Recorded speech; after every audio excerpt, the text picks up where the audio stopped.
Man, I haven't played Magic in forever. I'm excited. You go first. I play Lotus and a mountain. I sacrifice Lotus for green mana. I cast Channel. I tap my mountain. I have 2 mana floating. I pay 1 red mana plus 1 green mana, sacrifice 19 life, and deal 20 damage to you. Good game.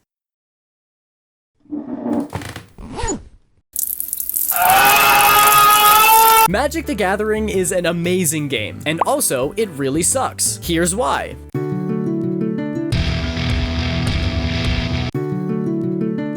What can I say? I'm a card game guy. It brings me joy to discover cool new cards and to put them on the table and move them around. I enjoy coming up with strategies and exploring the possibilities presented to me by my hand. I also find some sick, twisted satisfaction in breaking games, so finding absolutely busted synergies makes my little goblin heart happy. As anyone who plays Magic knows, the strongest card in the game is the credit card. This is probably most people's biggest complaint about Magic. In order to play, you need a deck. To get a deck, you gotta buy cards. You can get pre-built decks for relatively cheap, and in my experience, they're usually not that bad. The real cost comes when Wizards of the Coast partners with Genshin Impact, and I spend $200 on Shenhe cards because she's cute. And might I remind you all, we are quite literally paying for pieces of cardboard. The system is designed so that you have to spend more money to get better cards. Alright, those past 10 packs might have been a bust, but surely this time I'll get an Avatar Aang. You cannot play Magic by yourself, so to all you friendless loser nerd virgins, get out of here. No, for real though, you do need other people to play with. But if you can get your friends into Magic, you're set for life. You'll be hanging out with the boys and someone says, Magic? And everybody shoots up from their phones and whips out their brand new decks that you can't afford, and and they make fun of you for being poor, but that doesn't really matter, right? I mean, you don't make a lot of money, but at least you're pursuing your passions, and you're not that far behind for being 24, and joke's on them, because you can make this into a YouTube video later, so who's really laughing now? Me, because I crushed them with my pre-built Azorius 2022 starter kit deck that I got on sale. I cannot build a solid deck for the life of me, and I don't know why. Could it be that I curate my decks based on how pretty the cards are and not their color, abilities, strength, or literally anything else of value? No. I'm just unlucky, and this game hates me. Luck is a big part of the game, by the way. You might have an incredibly strong deck, but never draw the cards you need, and you lose. Your deck might be stupid and gimmicky, but you happen to draw exactly what you want, and you win. But that's another reason deck building is difficult. It's hard to test. Is your deck actually bad, or have you simply had unlucky card draw? Or maybe your opponent happens to be playing a deck that directly counters yours. Or, oh, I forgot to add lands! The anime cards are my absolute favorite. Look at Balin Wandering Knight. So cute! It's a woman and a cat. Who came up with this? Those are two of my favorite things. My only gripe is that there aren't that many anime cards, and even fewer that are actually playable. If only there was some way to make your own cards, or acquire the cool art variants without paying thousands of dollars. Oh well, better start saving for those Final Fantasy boxes. I also love it when Magic gets a little silly with their cards, like this horrifying food token that I'm gonna set on fire later, or Asmora Nomar to Gadaistin Kaldakar. I can hear you typing skill issue in the comments, and you know what? Fine. Maybe it is. Or maybe I have undiagnosed ADHD and you're making fun of a disabled person. Whoa, dude, that is not cool. I bet you're the type of person to download a car, and that sickens me. How did you even do that? Look, I forget what my own cards do. Couldn't tell you how many times I've said, oh, I was supposed to draw a card. Whoops, I should have made a food token. Actually, when I attacked, this should have transformed and done 2 more damage. Is it too late to do that? If I can't remember my 3 cards, what makes you think I can remember the 15 other cards on the table? Spoilers, I can't. Honestly, I just let the other players do their own thing. You could blatantly cheat in front of me, and I would suspect nothing. I play a swamp, which lets me draw 10 cards, and have no maximum hand size, and I get to play another land. Wait, it's biting palm ninja? I always thought it was palm biting ninja. I guess that makes sense with the art. Huh? Oh, yeah, that's fine. Wait, is it my turn?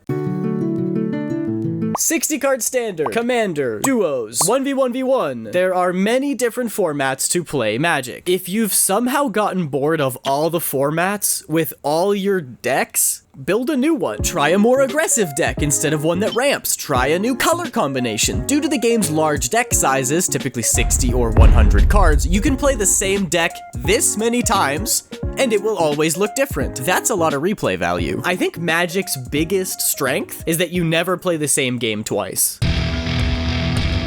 Now, I typically play duos, which can take longer than other formats, but I've played 5 to 6 hour games and they're not even that uncommon. Imagine showing up to game night with 3 new decks and only getting to test 1 because that single game took the whole night. Patience is a weakness of mine in strategy games. My opponents take a long time to play, which you have to do if you don't want to miss anything. But when it gets to my turn, I play as fast as I can. In my mind, it's to make up for the time my opponents took. The result is that other players get all the time in the world to formulate the perfect strategy, while I'm blitzing through and missing crucial details, often costing me the game. Honestly, it comes down to me wanting to play more rounds. I'd much rather play several 45-minute games rather than one 4-hour game. Can you guess what color I use? We should normalize playing Magic with chess timers. I've done a bit of research into this and the consensus is overwhelmingly positive. Adding a timer makes players more attentive and efficient, raises the stakes, and keeps everyone on track, which makes games more immersive and more exciting. Play Magic with a timer.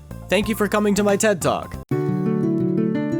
I mentioned that I play duos often. The technical term for this in Magic is constructed two-headed giant. A 2v2 style battle where you and a teammate play simultaneously but share one life pool. It's my favorite format in MTG for a number of reasons. I like strategizing with a teammate. It's fun to show each other your hands and discuss the unique synergies that appear. You can land some pretty ridiculous combos when you have double the cards to faff around with. P.S. Trauma bonding is very real. You may have gotten stomped by the enemy duo, but at least it brings you and your teammate closer together. Twice the people, half the turns. It's the best format when you have lots of players. I know I just ranted about how slow Magic can be, but compared to others, this format is Mario Kart on 200cc. In 1v1v1v1s, even saying the name takes forever, you can't realistically plan your turn ahead of time because the person before you will always change the state of the board, forcing you to adapt your strategy. That results in 4 people who only decide what to do when it gets to their turn, which naturally takes a lot longer. Imagine a fast food place, but the menu changes when a new person gets to the till. Hi, what can I get ya? I'll take, 10 chicken nuggets, please. Ooh, sorry, that's not on the menu anymore. Okay. In that case, I'll get an ice cream sandwich. Why did I do that? They had chicken strips. I play enough two-headed giant that I actually built a deck around it. It's filled with healing cards, enchantments, and lots of cheap creatures so I can block enemies while my teammate scales. Despite it being virtually impossible for me to scale, it allows my teammate to become incredibly strong, which is quite fun. It's a way for me to play support, which is typically my go-to in other kinds of games. For the most part, the rules in Magic, once you learn them all, are pretty straightforward. But when they're not, they're really not. Say these 2 cards are on the board. Opalescence makes Humility a creature. Because it's a creature, Humility loses its ability that makes it lose its ability. What? The following 15 minutes are spent by everyone looking it up on their phones, not finding an answer, and then saying, maybe don't play that card. Rare rule cases like this are ambiguous, which always makes it feel like one side is cheating. And now the stakes are gone. The outcome of the match no longer hinges on how well you played, but instead on that one weird interaction. For the rest of the game, you'll be thinking, ugh, I probably could have won with that card, but I can't play it because we don't know how it resolves. Oh well. I cast Armageddon. Oh, come on. No! Seriously? Armageddon? I farted. The lore of Magic the Gathering is insane.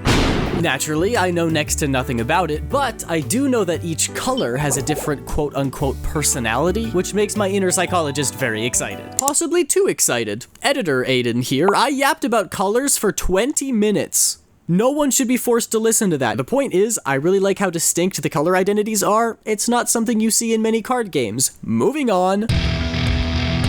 Yes, I finally have enough mana and I drew the card I needed. This is what I've been waiting for the entire game. I'll tap 8 mana and play my Ancient Brontodon, and then I counterspell. Really? It's just a 9/9 and it doesn't have any abilities. What, am I not supposed to try to win the game? Sorry, my deck is better than yours. Okay, then I wasted all my mana. Ancient Brontodon goes into the graveyard, and I pass my turn. Go ahead. I'm going to untap and pass my turn. Nothing?